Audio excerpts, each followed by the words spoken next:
Hormatly tamaşaçylarymyz, ene köp adamyň garaşýan habarlaryň biri Green Card'ın neticesi haçan belli bolýar.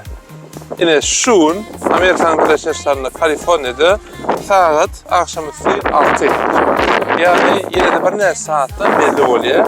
Indi Türkmenistan saati bilen 4. maýda, şu an 3. maýda biz Amerikada, Türkmenistanda ýene 4'e geçdi.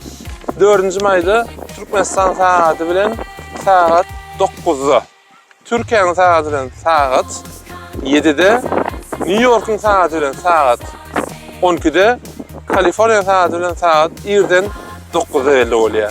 Yani bir näçe saat soňra Green Card'ın neticesi belli bolýar. Inni biz Atawatan TV YouTube kanaly üçin ýöritöw video ýazgyp etdik.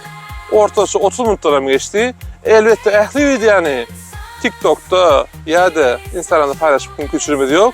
Şonuň üçin şol videony Atawatan TV YouTube kanalyna tomoşa edip bilersiňiz. Bu videoda biz näme arda etdik? Elbetde ýa-ni aýdanlarymyz haçan belli bolýar.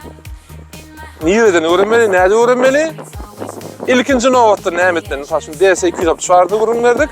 Ondan sonra da elçixananyň, Amerikan Birleşik Ştatlarynyň Türkmenistandaki elçixananyň maglumatlaryna esaslanyp ilkinci edilmeli adimleri, lukmançylyk barlygy bilen maglaşykly, viza baragynda näme etmeli, haýsy sınawlar etmeli we iň esasatlaryň biri Amerikada haýsy saýlamaly, öýtmek bilen maglaşykly, çağlara howran bermek bilen maglaşykly ähli maglumatlar aýtdyk. Şunu dik geçdik. Bärik gelmäkäňiz Green Card sollar üçin aýtýan, Green Card däl aslında. Da şurada gitjek bolsaňyz, ähli sınawlaryňyzyň şol ýurdun diline terjime etip getirin. Terjime mysal üçin Amerikada gymmat. Men mysal üçin ähli sınawlary terjime etip getirdim üçin falan şu dolardan halas boldum.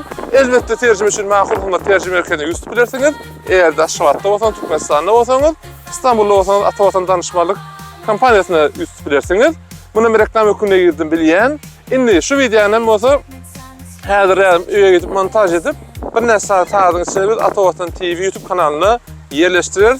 Şu ýerden dolu tomoşa edin. TikTok'tan 2 sanak setiri bilen Amerika barada ähli maglumatlary, Green Card bilen ähli maglumatlary alyp bolmaýar. Giňişden biziň ýarym saat videomyzdan alyp bolmaýar. Ýöne size ýükün ucun tutmagyna bir mümkinçilik berip biler. Ýöne o bilen maglaşdy ähli maglumatlary özüňiz internetden ikinji nowatda haýsy ýerde gitýänmiňiz şu elçixananyň web saýtyna alyp bilersiňiz. Ine şu videonyň YouTube kanalymyzdaky videony sizi şonu ýerleşdirjemiz barada maglumat bermek üçin goýduk. Ine kanalymyza gelip de tomoşa edip bilersiňiz. Şol wagtda da videony biz atawattantv.com web saýtyna da ýerleşdirer. Onu näme?